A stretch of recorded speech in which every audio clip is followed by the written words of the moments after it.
Hello বন্ধুরা, তো আজকে আমি একটা খাবার বানিয়েছি যেটা শীতকালে খুবই সুস্বাদু খাবার। তো এই দেখো গাজরের হালুয়া বানিয়েছি এই যে। তো তো কি করে বানিয়েছি রেসিপিটা চলো দেখে নাও। তো প্রথমেই দেখো গাজরগুলোকে ভালো করে ধুয়ে নিয়েছি, ধুয়ে নিয়ে এবার খোসাগুলো বিনিয়ে নেব। তো খোসাগুলো বিনানোর পরে আস্তে আস্তে কুড়ুনিটা দিয়ে আস্তে আস্তে কুড়ে নেব।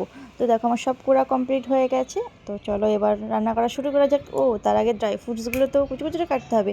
তো দেখো ড্রাই ফ্রুটসগুলোকে একটু কুচু কুচু করে কেটে নিয়েছি। তো এবার চলো কড়াইটা চাপিয়ে দিয়েছি, ঘি দিয়েছি, একটু ঘি, তার মধ্যে এলাচ, দারচিনি আর তেজপাতা ফোড়ন দিয়ে দিয়েছি।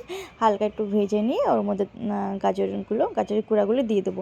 এবার গাজরগুলো আস্তে আস্তে হালকা করে ভাজতে হবে, ঢাকা দিয়ে দিয়ে অল্প অল্প করে ভাজবো। তো ভাজা হয়ে গেলে কালারটা চেঞ্জ হয়ে যাবে। তো চলো আস্তে আস্তে ভাজতে থাকি। তো এবার দেখো কালারটা চেঞ্জ হয়ে গেছে, আর দেখো অনেকটা কমে এসে, অনেকটা ভাজা ভাজা হয়ে গেছে, হালকা ভাজতে, খুব বেশি না।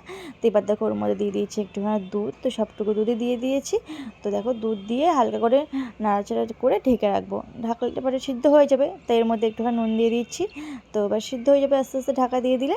তো এরপর চলো ড্রাই ফ্রুটসগুলো দিয়ে দিই, ড্রাই ফ্রুটসগুলো দিয়ে দিয়েছি। তারপর দেখো চিনিগুলো দিয়ে দিয়েছি, এবার চিনি আস্তে আস্তে গলতে থাকবে, চিনি গলে গেলে এর মধ্যে দিয়ে দিয়েছি একটা আমুল গুঁড়ো দুধ, গুঁড়ো পাউডার যে দুধগুলো হয় সেই দুধ দিয়ে দিয়েছি। তো এবার রান্নার সব কমপ্লিট। তো চলো হালকা ঢাকা দিলেই আমার কমপ্লিট হয়ে যাবে। তো এই দেখো আমার রান্নাবান্না কমপ্লিট হয়ে গেছে, মানে গাজরের হালুয়া কমপ্লিট।